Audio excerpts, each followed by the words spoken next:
good morning. I think we're still working on some technical difficulties, but it's really our pleasure. We're really excited today to come and share with you. It's been quite a while. I want to say 2 years or so since I was last here to present on our biomedical prevention work, and so it's with a lot of enthusiasm we're here, and hopefully we'll be able to bring you up to speed and let you know what our next steps are. You're going to advance it over there? Okay. All right.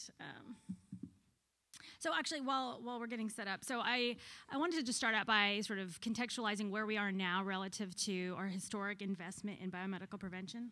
So I'll hold it this way. Okay. All right, so our biomedical prevention work actually predates even 2011. We were involved in the PQUAD study at the LGBT Center with Dr. Landowitz and others, and we have been supporting an NPEP program, so post-exposure prophylaxis, since 2011 at the LGBT Center and at Oasis Clinic.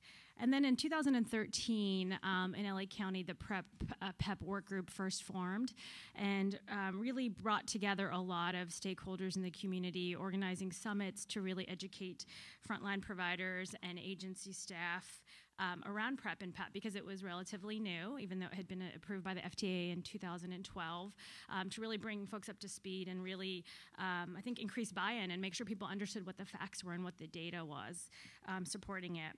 And we really have valued that collaboration, and we really strongly encouraged all of our community-funded agencies to participate in those summits. And then in fall in 2014, so I guess, wow, it was actually almost 3 years ago, or 2.5 years ago, Carlos Vega-Matos and I came and presented our biomedical prevention framework to the commission. And then in March of 2015, we went to the Board of Supervisors to share with them to update them on the data around PrEP and PEP and how we needed to increase our efforts around implementing those services. And then in 2015, the Board of Supervisors passed a motion broadly supporting the improved access to PEP and PrEP in LA County. So once we were actually going back to 2014, we really started to talk more. The data was very compelling around the efficacy of PrEP. We started to talk to consumers, frontline providers, looking at the literature, and we really put together an informal assessment of what's limiting PrEP uptake. Like I said, it was approved in 2012, but yet we knew that a lot of folks were not accessing it or taking it. And so this slide just sort of describes some of the key barriers that we wanted to address. My animation is coming back to haunt me here. Okay, well, it's not working. Okay. I love animation, a little bit too much, I think. But so one of the main things was that there's a lack of knowledge about PrEP in the community. People, especially youth, in general, have a tendency to underestimate their HIV risk.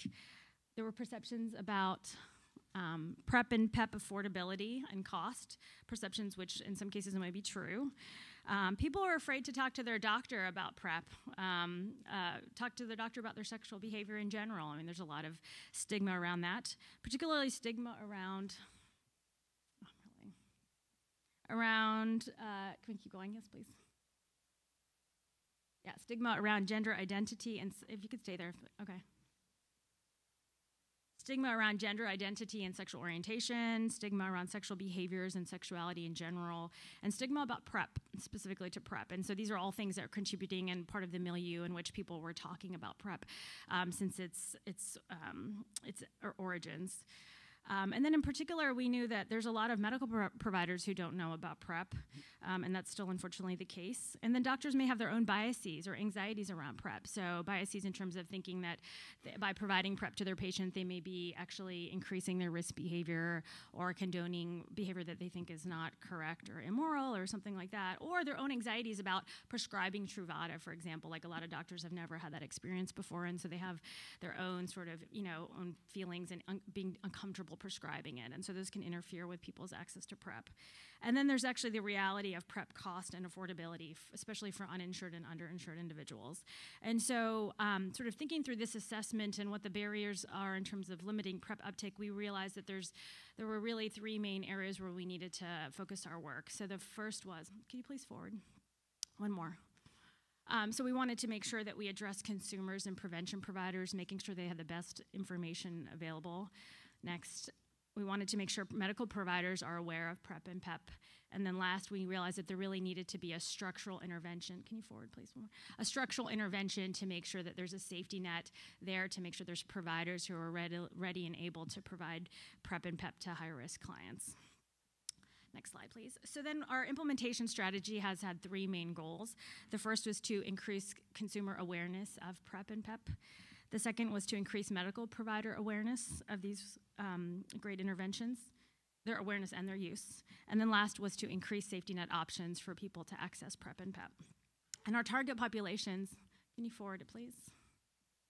Our target populations are African American and Latino, gay and bisexual men, trans individuals, and heterosexual women at elevated risk, including women who have a history of IV drug use. And this is really based on the local data that we have as well as national data. And so what I wanted to briefly share, if we can go forward, is data that you may have seen before. It was released last year by the CDC of national estimates of lifetime risk of getting HIV for different demographic groups. So I believe this has been presented at the commission before. I think Mario and others have presented it, but just to sort of help contextualize our PrEP efforts and which populations we absolutely want to make sure we're focusing on. So you can see that in general group categories, 1 in 20 African American men will get HIV in their lifetime, 1 in 48 African American women will get it. And then 1 in 48 Hispanic men. Thank you. Okay, thank you. Yay. And then in terms of transmission groups, 1 in 6 men who have sex with men will get HIV in their lifetime. 1 in 23 women who inject drugs will get HIV in their lifetime, and 1 in 241 heterosexual women. So, you know, whenever I talk to like larger primary care groups, I think this is the statistic that seems to be the most surprising to a lot of people. It's actually not that low of a ratio. I mean, it's higher than you would think. So. And then in terms of the particular groups of men who have sex with men, 1 in 2 African American gay and bisexual men will get HIV in their lifetime. 1 in 4 Latino or Hispanic men who have sex with men will get HIV, and 1 in 11 YMSM. So again, these are really grounding us in the groups that we feel like most need to know about this very safe and effective intervention. So what I'm going to do now is hand it over to Dr. Leo Moore, our Associate Medical Director, to go into more depth about the elements of our implementation plan, and then I'll just come back up for some summary comments. Good morning, everyone. I'm really excited to be presenting this data and this information. We got started on this, as Dr. Kulkarni mentioned, as far back as 2011, but even in my short time in my role, about 6 months, this is the work that I was brought in to do and work that I believe in. So just to revisit our PrEP implementation strategy, and that's focused on 3 main goals. Again, goal 1, to increase consumer awareness about PrEP. Goal 2, to increase medical provider awareness and use of PrEP. And goal 3, to increase safety net access to PrEP. Dr. Kulkarni mentioned those target populations. So those include African American and Latino gay and bisexual men, trans women, and heterosexual women at elevated risk.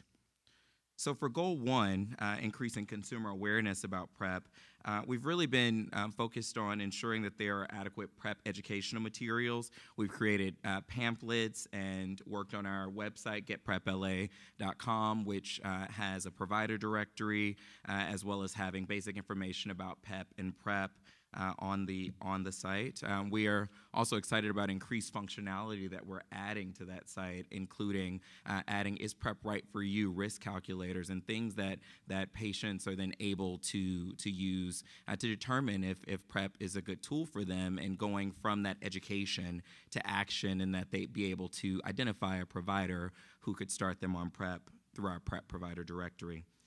Doing direct outreach through community events and PrEP summits and forums, being involved in all the Pride events, having booths with interactive components, street teams, and branded T-shirts, and then having an overall social marketing strategy, recognizing that we're in the year 2017, where a lot of what people are learning is online and through apps and through that type of engagement. So this includes a mass and targeted market approaches in order to increase awareness, consumer awareness about PrEP.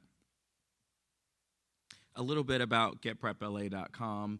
Our website includes, as I mentioned, information about PrEP and PEP, how to find a doctor, resources for providers. It's in English and Spanish.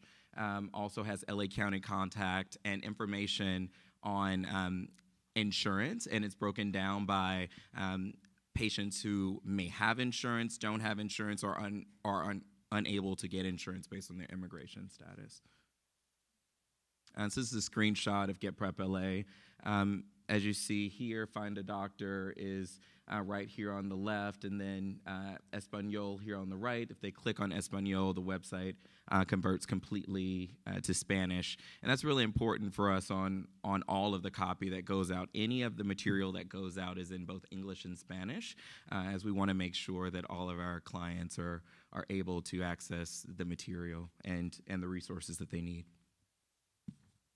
A little bit more about our social marketing materials.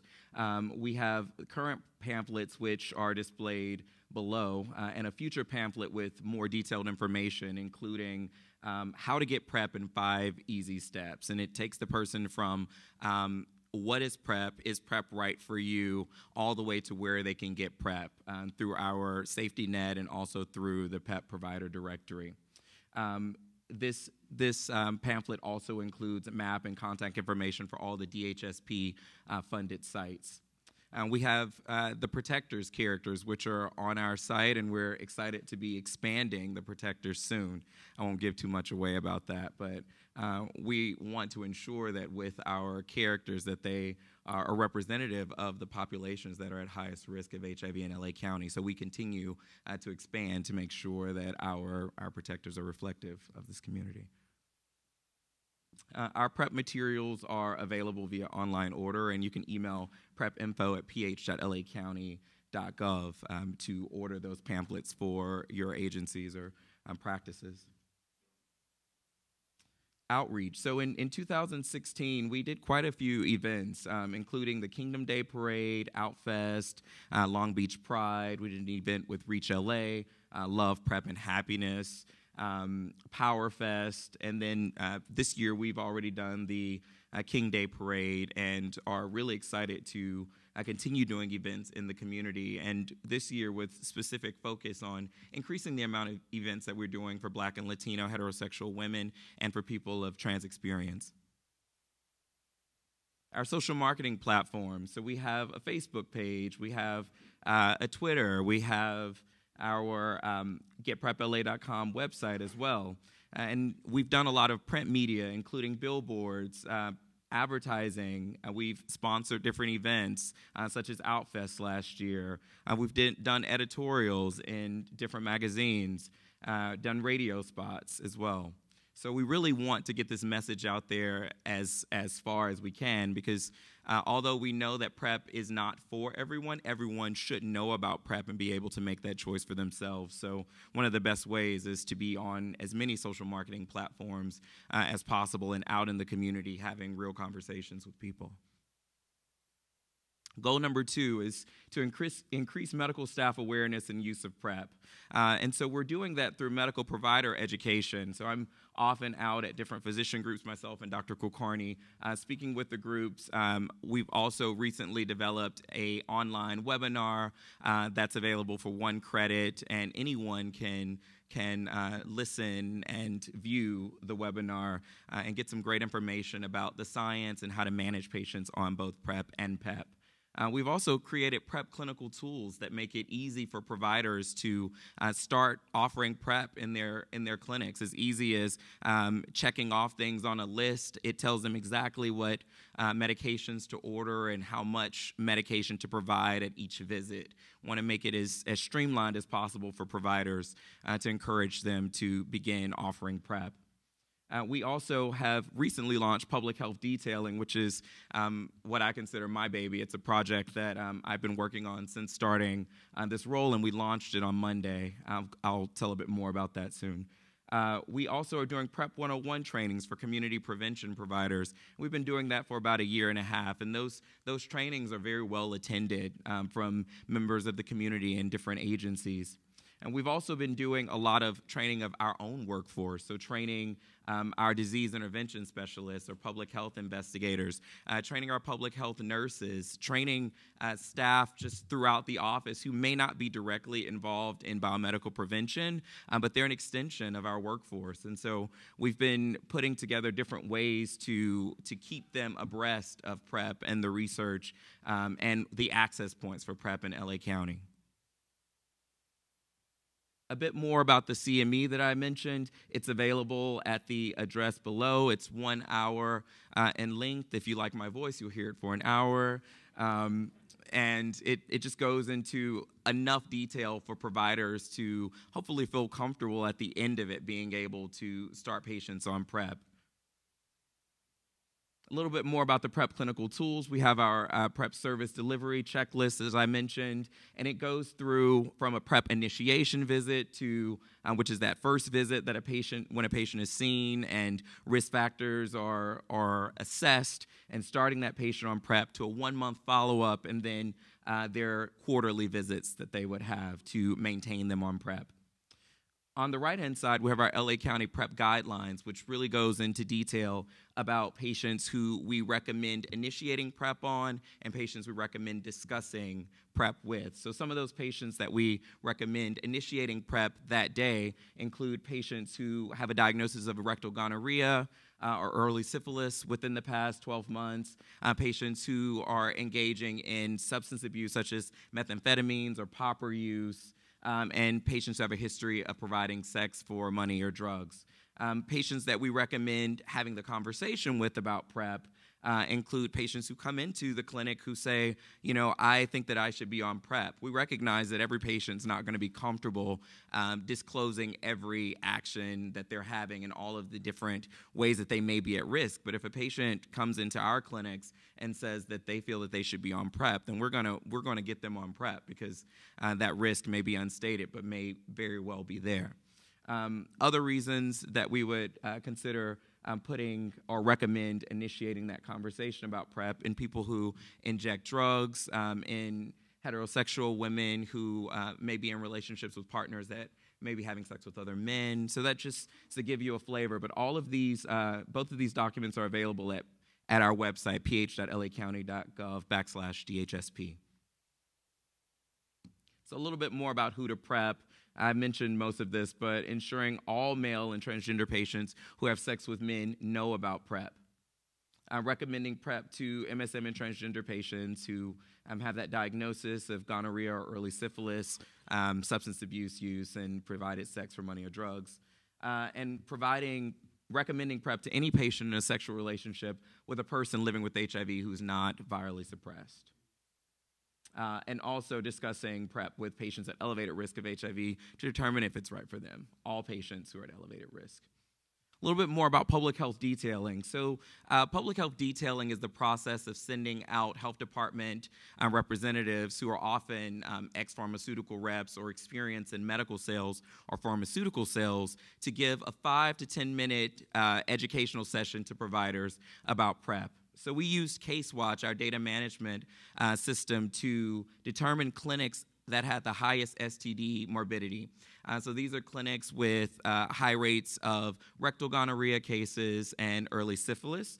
And we identified over 400 with our detailers planning to go out to over 300 of those clinics. And they're spread throughout LA County. They started on Monday, and they've already seen at least 30 or 40 clinics at this point. So they've been getting great feedback, and we've even been receiving emails from different clinics wanting to schedule those visits, which we're really excited about because that shows the buy-in that they already have.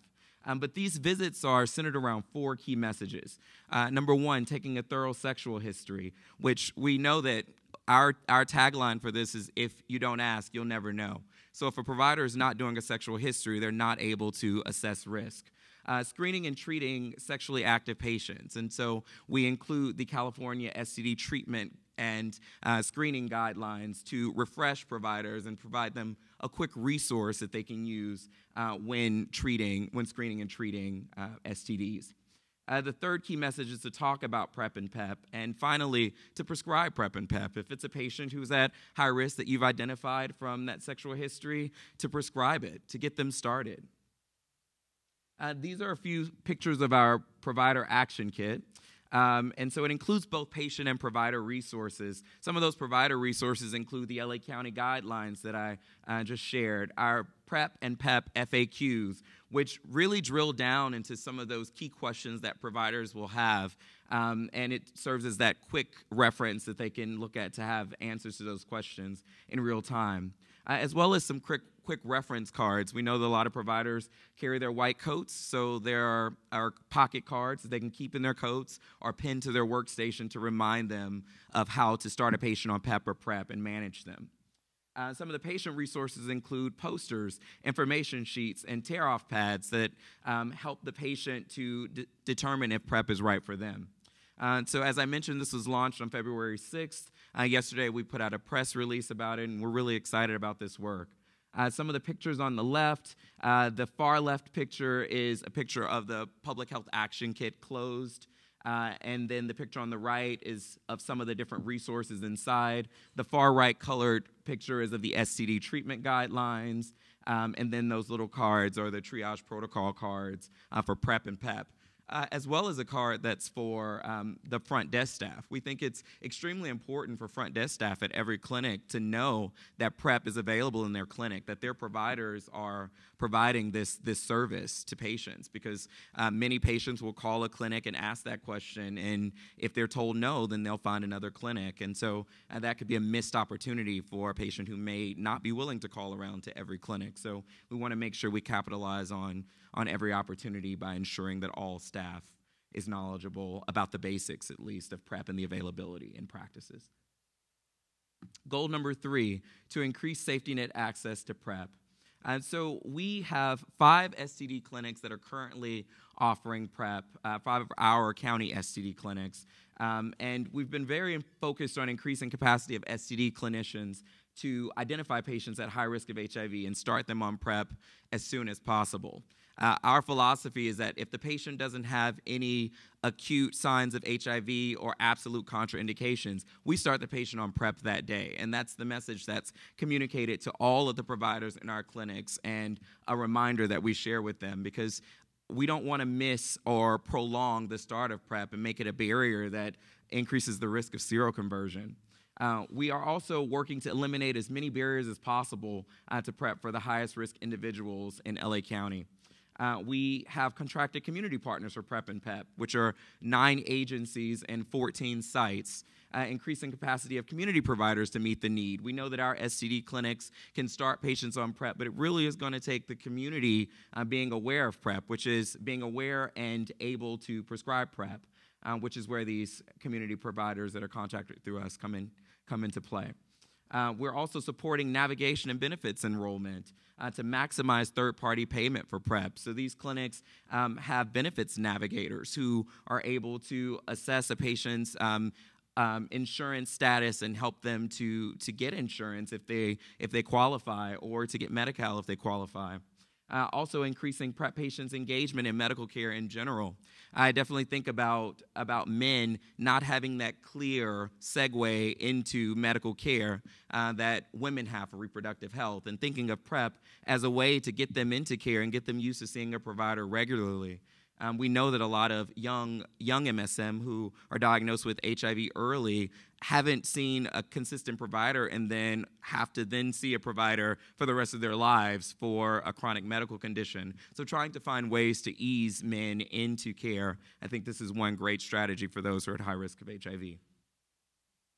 So this is a map of our LA County Biomedical Prevention Safety Network. So we're calling the combination of our STD clinics and our PrEP Centers of Excellence our safety network. And so it includes the 14 sites that are contracted with us and our STD clinics. And so as I mentioned, 5 of our STD clinics are currently offering PrEP, and we have an additional 4 clinics that will be coming on board this year. So there's been a lot of buy-in from our STD clinics and a lot of excitement to be able to offer a new service. And so we're capitalizing on that and expanding as fast but as efficiently as possible.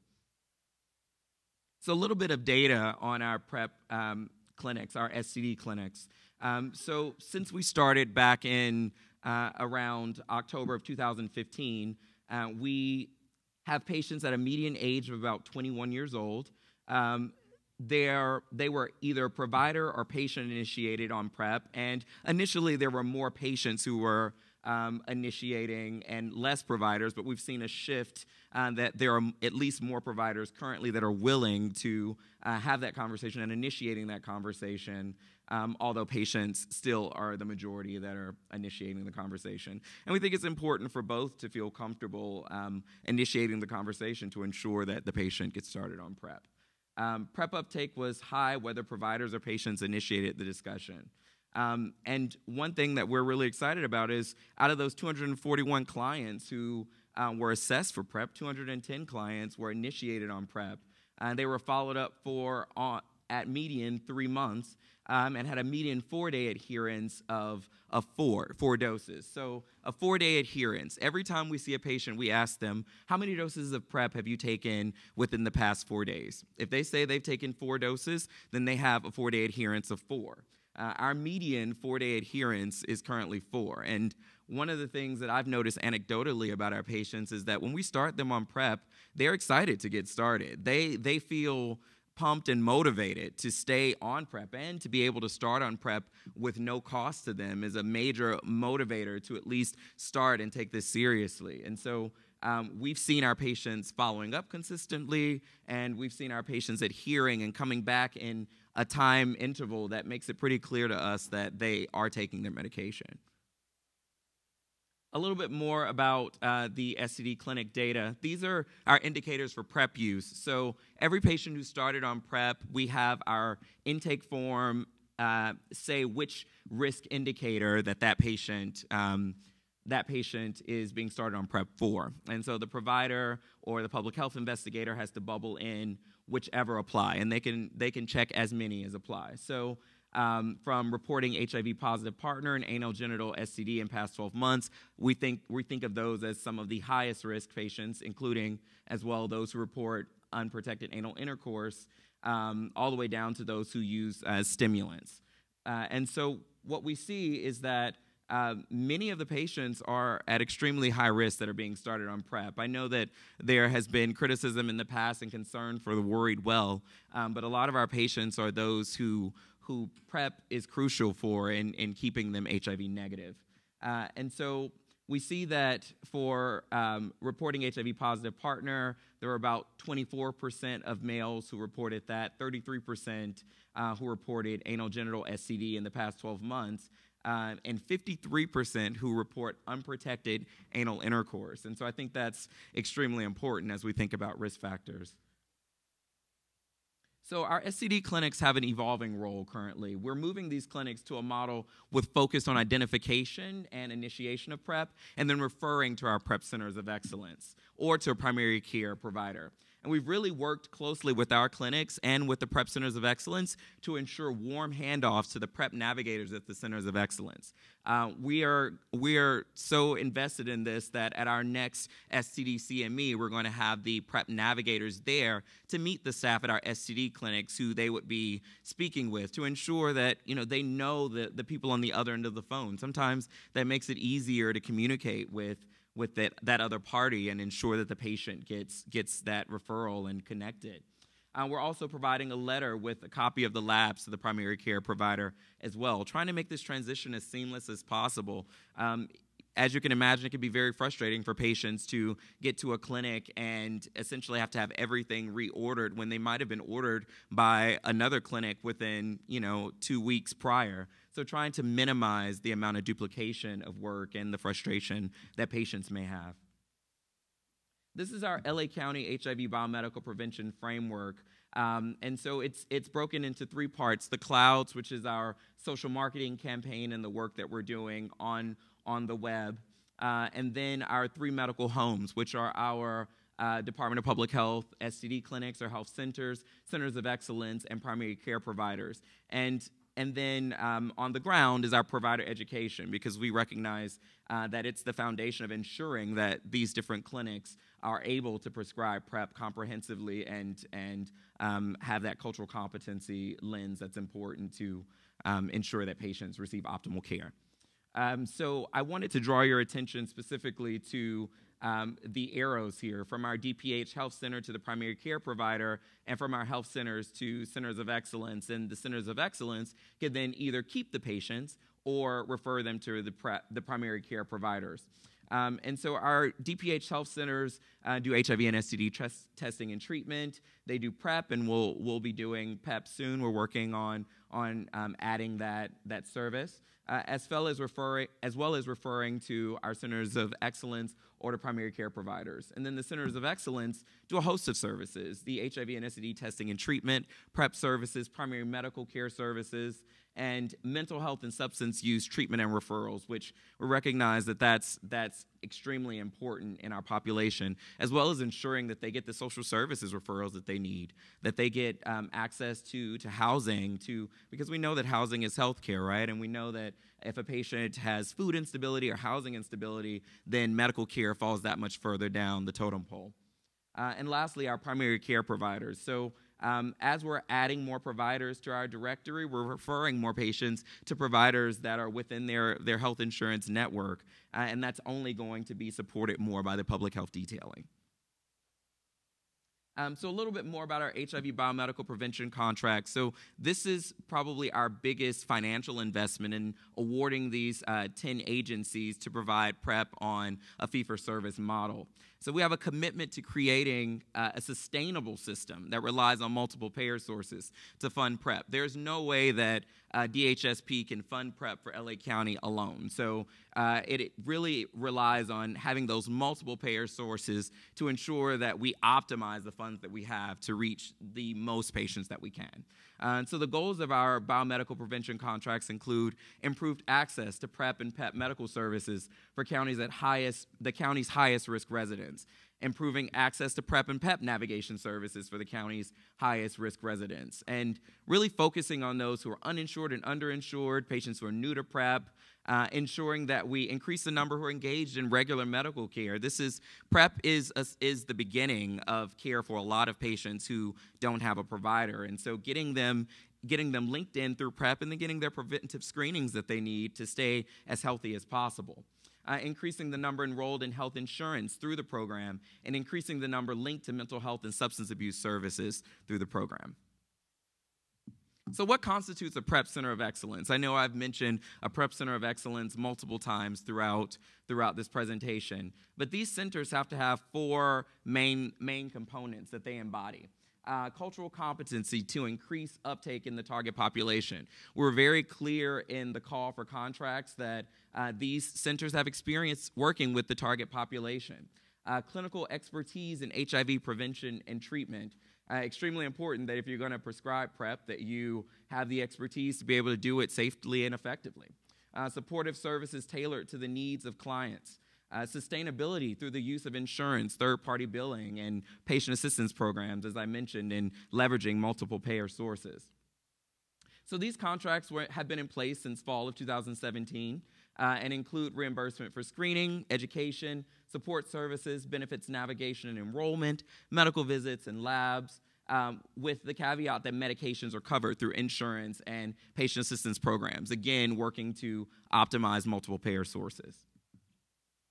Those support services include a host of services: risk behavior screening and brief interventions, combination prevention education, benefits navigation and enrollment, referral for services, reassessing patients to ensure that they still meet criteria for the program, and referral and linkage to primary care for those patients who referral would be best for, given that they would be better served, for instance, in another center, and linking them to primary care. And through that, the Center of Excellence receives funds to do that operation. So sustainability, some of the key principles. All clients must have an income level of less than 500% of the federal poverty level, and they must also be an LA County resident. Some of the service elements include medical services versus non-medical services. So medical services are only provided to patients who are uninsured or underinsured, and clients who are eligible for medical service that will be billed to DHSP. The non-medical services are for clients who are eligible regardless of insurance status, but they have to have an income level of less than 500% or equal to 500%, and they must be an LA County resident. This is a little bit of the data from our Centers of Excellence, their enrollment to date. And so we are presenting this data in aggregate form.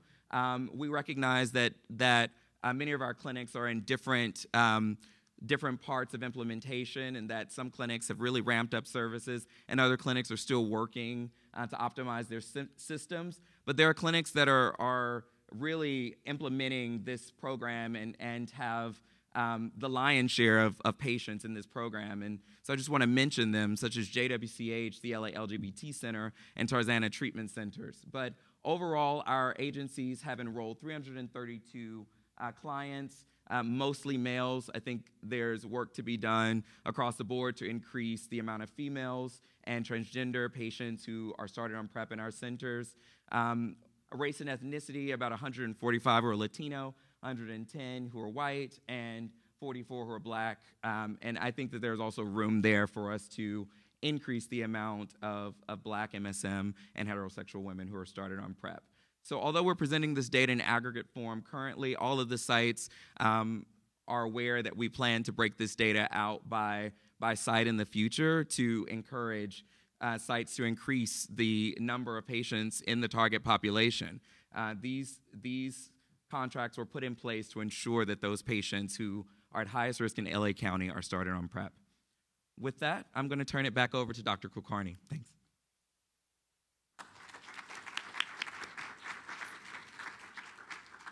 Fantastic. So hopefully you got a sense of how busy we've been and a lot of different fronts. Yeah, so I think Leo did a great job laying that out for you all.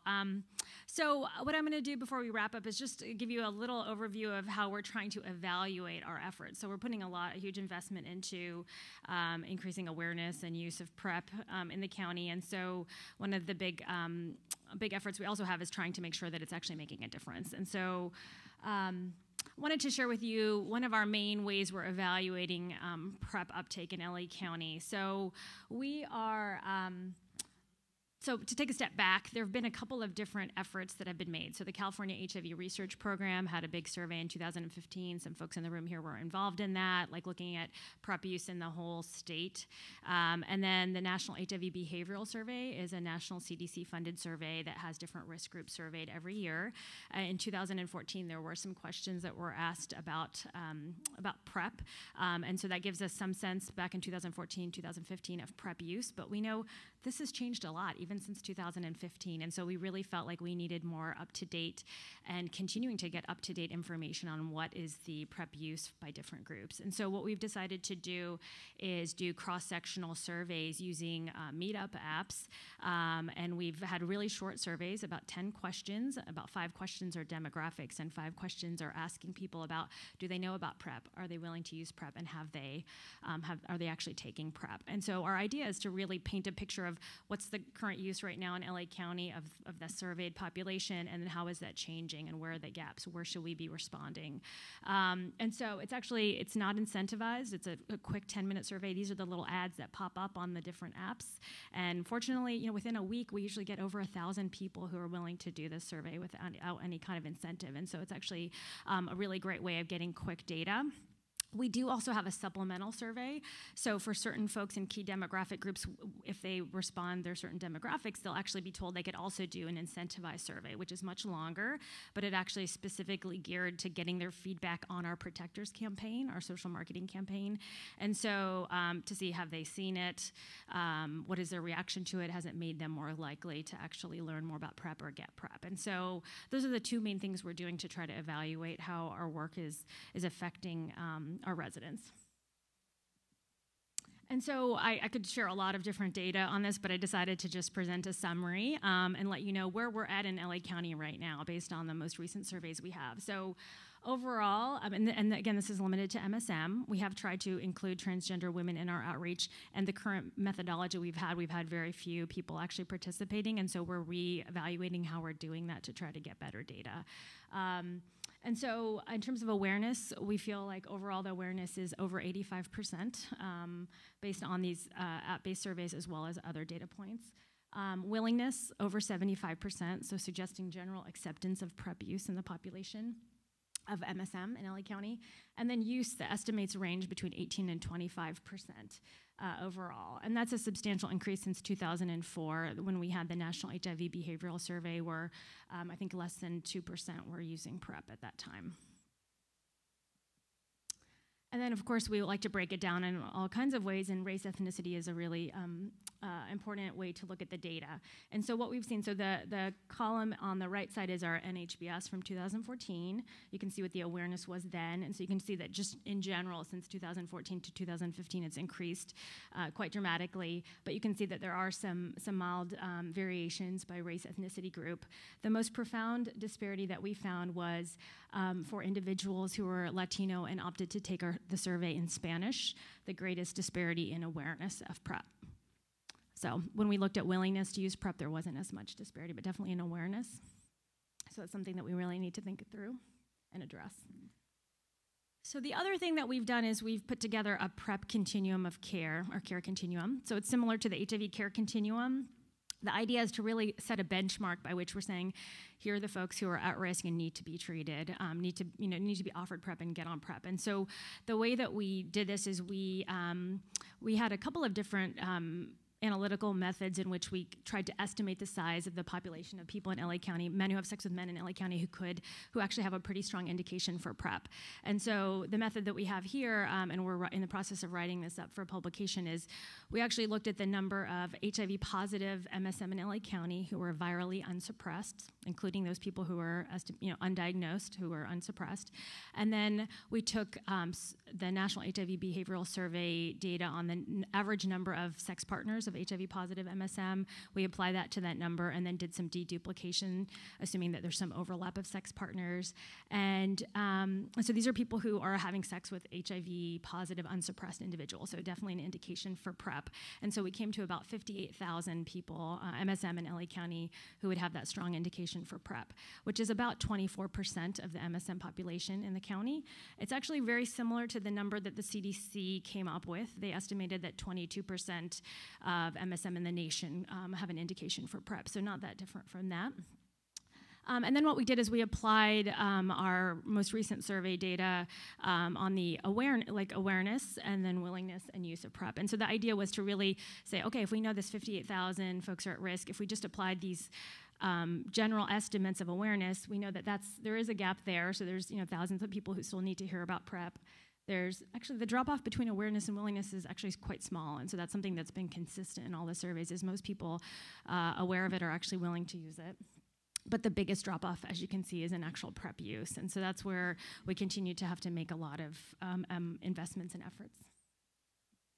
So I wanted to end with just a case. I do my clinic at Curtis Tucker in Inglewood, and I often come back from my sessions at the STD clinic, and I tell Mario and others about different patients I've seen, and he recommended I include a case just to give you a sense of a lot of us do direct client care, but sometimes it's good to kind of think of a case that really symbolizes a lot of the barriers that are out there. And so this particular patient I thought really did for me. So I had a 20-year-old African-American patient, male patient who lives in Antelope Valley, but he came down all the way to Inglewood because he's couch surfing at a friend's place right now.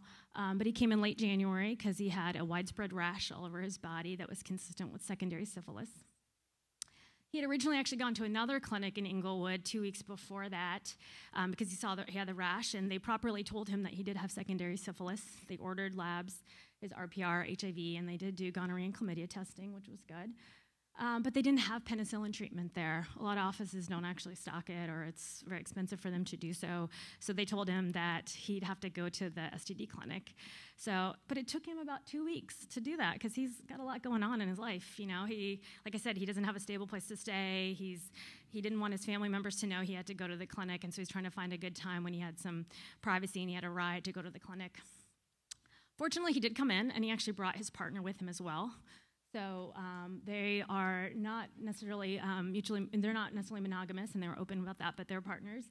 And his partner is also a 20-something-year-old African-American man who had a previous history of syphilis last year, and then he also was starting to have signs of secondary syphilis. So I was really glad that they came in that day, and I, with each of them separately, had a conversation about, what are you doing to protect yourself from STDs? What are you doing to protect yourself from HIV? And I don't think anyone had actually ever asked them that question before, just based on the reactions I got, that they really had to think about it, and each of them had a slightly different answer, but unfortunately, neither of them had heard of PrEP.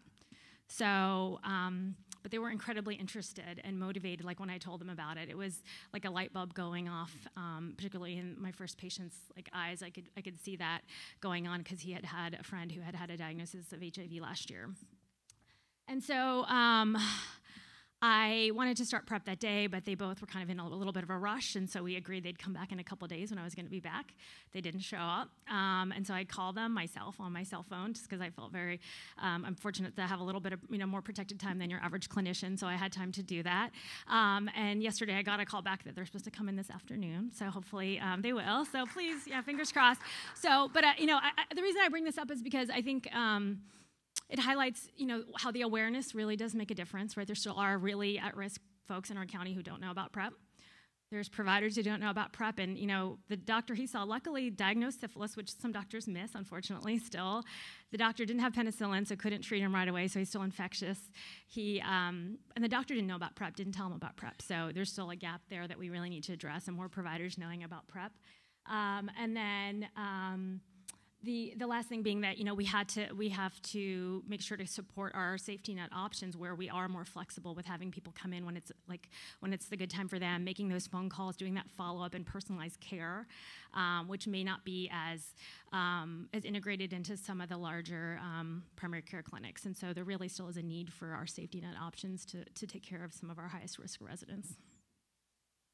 So with that, I wanted to just acknowledge so many people in our office have been critical to all of our efforts around PrEP and PLEP implementation. And so you can see 6 sections of our office have been working on this. So just a shout out to all of them, and a lot of them are in the audience, so thank you.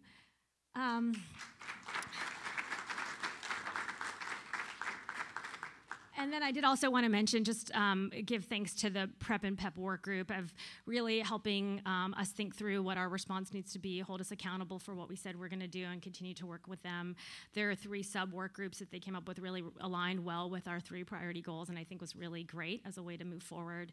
And then the new LACPEN group is a group of peer navigators really trying to give each other technical assistance and share best practices, and I think that's really critical because we're all learning through this process. I think I've shared that with our Centers of Excellence staff, that this is a new uncharted territory to do biomedical prevention, do HIV prevention in a more clinical setting, and so I think we're all trying to learn from that experience together and do it the best way we can. So thank you. Thank you, Dr. Kulkarni. Dr. Moore, thank you very much.